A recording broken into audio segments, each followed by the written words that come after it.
Good afternoon. This new lecture is on multivariable stability, and we're looking at stability of a 2-input, 2-output multivariable control system. The general theory, the Nyquist stability theory that we're looking at, would work for any system, but for the examples we're going to look at, we're going to look at a 2-input, 2-output, and this is a typical architecture of the control system. So here we've got the multivariable transfer function with 4 transfer functions in there. And we've got a decentralized controller with U1 controlling E1 and U2 controlling E2. And we're going to try and find out the value of gain here, Kp, at which this system would go unstable. And to do that, we can use the Nyquist stability theorem. Now, the Nyquist stability theorem has a relatively straightforward equation describing what goes on, which is n is p minus z. And in this equation, we work out p first, n second, and z third. Now we need to know what n, p, and z are. N is the number of anti-clockwise encirclements of the -1 point. So that's how many times it goes round the -1 point in an anti-clockwise manner. P is the number of open loop unstable poles inside this transfer function here. And Z are the number of closed loop unstable poles. So ideally what we want is Z to equal to 0 would imply that there were no closed loop unstable poles, which would imply it was stable. So if we get n equal to p, then the system will be stable. Now the way that we compute the Nyquist stability is we work out the eigenvalues of this transfer function with S equal to j omega over a range of frequencies, and that provides us in this particular case with 2 frequency plots. One is for omega, magnitude and phase of one plot, and magnitude and phase of the second plot. We then plot the 2 plots independently, and then having obtained the 2 plots, we use both plots then to compute n. So what we've done first of all is compute p, then we'll have computed n from this plot here, and then once we know what n is and p, we can get z. Now in the Nyquist plot, when this is originally done, this assumes that Kp equals 1. So if we change Kp, the whole thing can get bigger or smaller. So if Kp was 2, it would double in size. If Kp was a half, it would halve in size. So what we've got the ability now to do is to make this bigger or smaller. And so as we make this bigger or smaller, we can change the value of n. And because we can change the value of n, we can then change the value of z. P is always fixed. This we can change. We try and change this by adjusting Kp until z goes to 0, and then the system will be stable. So that's the general idea behind the use of the Nyquist stability test for multivariable control. And what we're going to do next is look at a little worked example.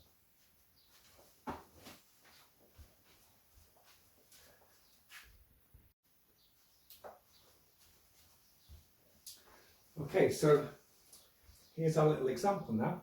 We've put in here 4 over s minus 3, minus 2 over s minus 3, 1 over s plus 1, and 1 over s minus 1 is our transfer function. And I've also got some frequency domain data here, omega, magnitude, and phase 1, magnitude, and phase 2. And I've got a little diagram here for plotting my Nyquist plots. Now we might ask ourselves, well, the first thing to look at is p. So what is p? So we'll say, well, p is the number of open loop and stable poles. So it's tempting to say, well, that's 1, 2, 3. So p is 3. But that's in fact wrong. So we've got to make use now of the fact that we know that determinant of gs is equal to zs over ps. This is one of our main multivariable control tricks. The determinant of the transfer function is zs over ps. And from this we can get ps, and then we can work out exactly how many open loop stable poles there are, and therefore we can get p. So let's have a go at doing this. It's going to be this times this minus that times that. So it's going to be 4 over s minus 3 times s minus 1. That's that times that, minus this times this. It's going to be plus 2 over s plus 1 s minus 3. So on this one now we can have a common factor, which is s minus 1, s plus 1, s minus 3, and then that will be divided by 4 into s plus 1 plus 2 into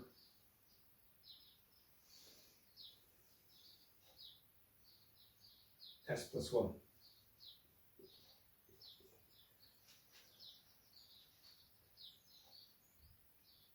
So that'll be s minus 1, won't it? I knew there's a little mistake somewhere. S minus 1.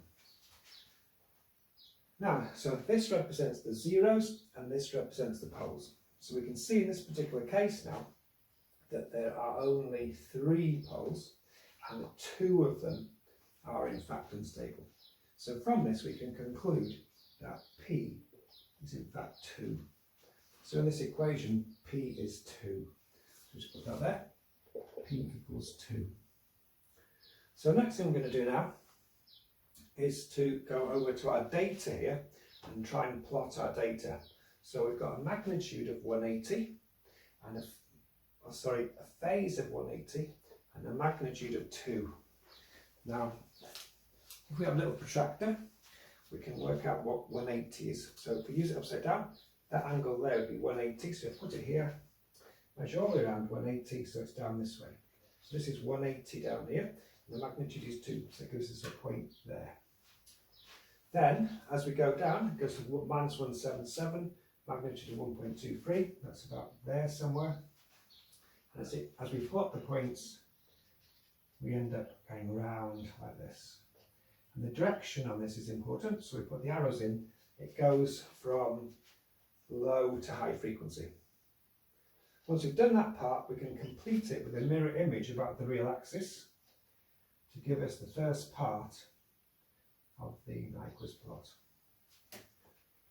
On the second one, the magnitude again is minus 180, but this time at only 0.33. That's about there somewhere. This one's going to go round that way and round this way. So here now, from this data, is our Nyquist plot. Now from this we can work out, with the gain set at 1, we can work out what the value for n is, which is the number of anti-clockwise encirclements of the minus 1 point. So the minus 1 point is here, and this is going round it once anti-clockwise. So for this particular system with Kp equal to 1, n is 1. This bit doesn't go around the minus 1 point. So if we now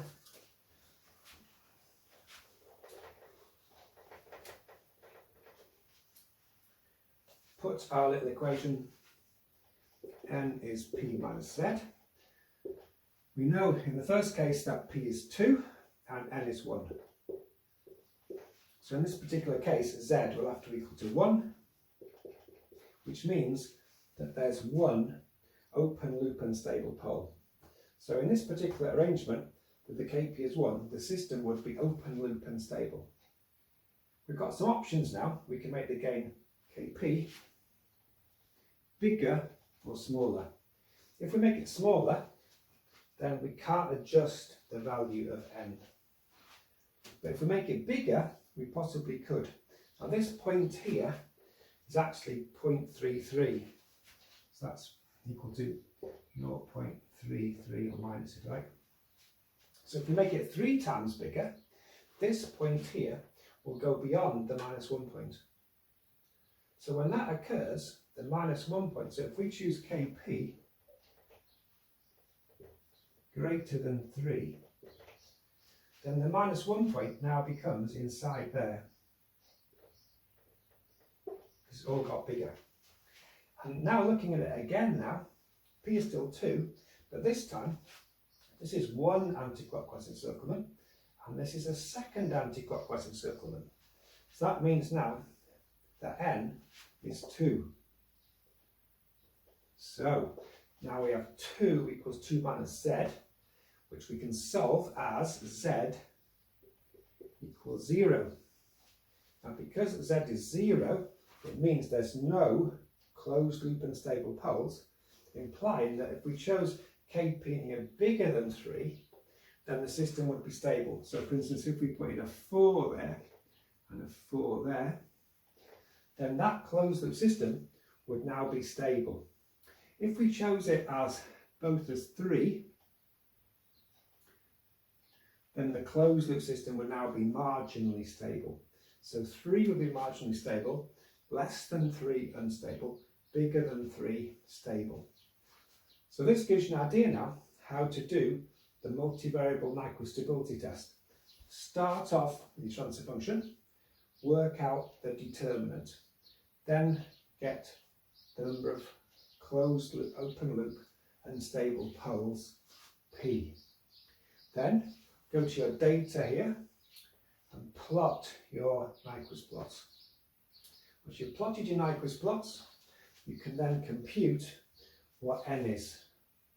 Once you know n and p, we can get z. If z is 0, then the closed loop system is stable. If z is greater than 0, it's unstable. If z is negative, you've made a mistake in your calculations because you can't have negative z's. And from that then we can go back to here, we can make the gain in the control system bigger or smaller. By making it bigger or smaller, we can change the value of n. And because we can change the value of n, we can influence, because p is fixed, we can change the value of z, therefore affecting the stability of the system. So there's one little example. I'll try and do 2 or 3 more examples for you to sort of have a nice idea of how it works. But this is your first example.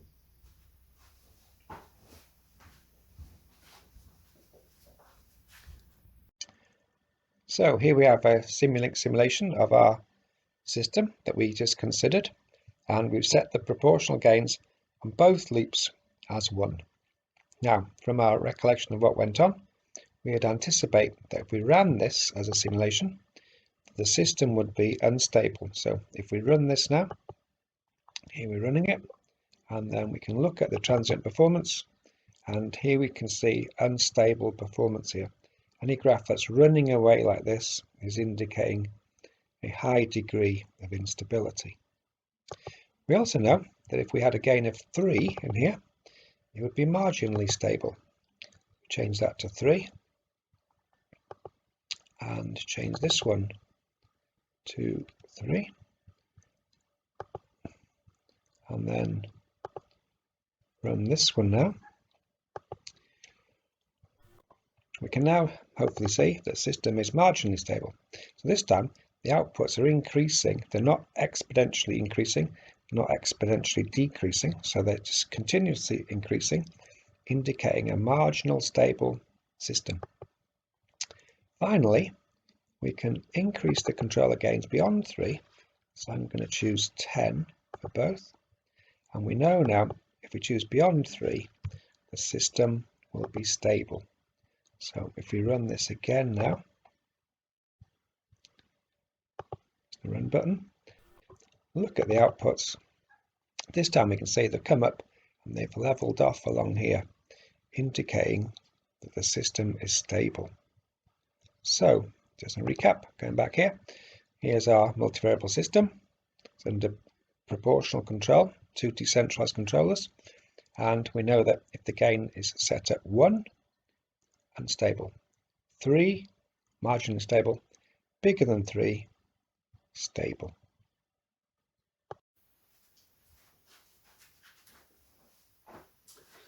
Right, so here's our second Nyquist stability test example, and this time we've got a different transfer function.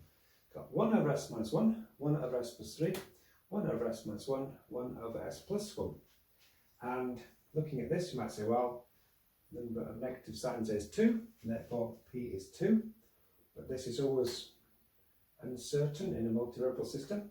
So we're better off going for the little determinant of GS is equal to ZS over PS, and then from this expression working out exactly from PS working out what P is.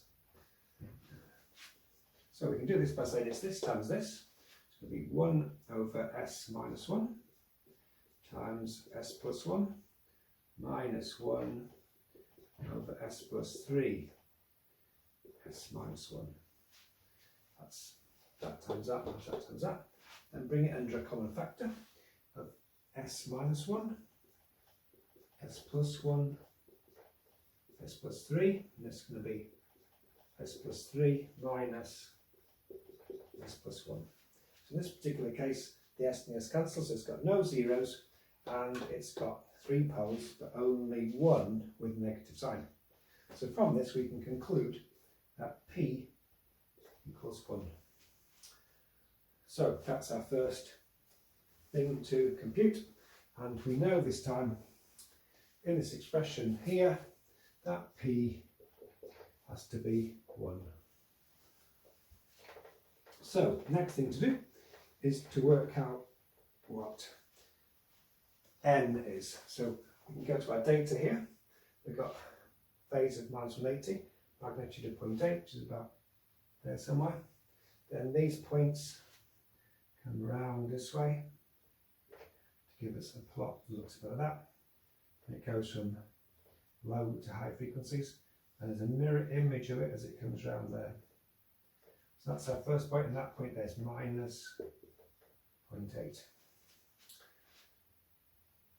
This one starts over here somewhere at, again, at 0.8 and comes in like this. So it goes around there. So here is our multivariable Nyquist plot now. And this is minus 0.8, this is plus 0.8. And what we're looking for is we've got an expression now, N equals P minus Z, and we know that P is 1. So really we need N to be 1 to make Z 0. Remember, Z is the number of closed loop unstable poles, and ideally we want Z to be 0. So let's have a look at this. Well, at the moment, N, for this particular case, that's where Kp is 1. So if that is 1, and that is 1, this is the plot we get. And for this one, N equals 0. So if N is 0, P is 1, then Z equals 1, which means it's got one open loop unstable pole, closed loop system unstable. So we can make the graph smaller by reducing the gain. That won't change the N number, but we could choose N, or choose Kp, sorry, bigger than 1.25. That's 1 over 0.8. So if we choose Kp bigger than 1.25, then what happens now is the graph, the minus 1, sits inside there. As soon as it sits inside there, the N value changes because now N is to 1 anti-clockwise encirclement. So N is 1. So if N is 1, P is 1, then Z equals 0. And because Z equals 0, the system becomes closed loop stable. So as long as you have Kp's in here bigger than 1.25, so say we chose Kp as 2 and 2, then that system would be closed loop stable. At 1.25 it would be marginally stable, and less than 1.25 it would be unstable. So this is how we can use the multivariable Nyquist theorem. We're going to use this equation, N is P minus Z, N number of anti-clockwise encirclements. Remember, this is anti-clockwise of minus 1. P is the number of open loop unstable poles, which we get from determinant of GS. We can then solve this equation for Z. If Z is equal to 0, then it's stable. If Z is greater than 0, it's unstable. And if Z is less than 0, you've gone wrong in your calculations. So that would be a bit of a shame. So these are the conditions you're looking for on Z using the stability theorem.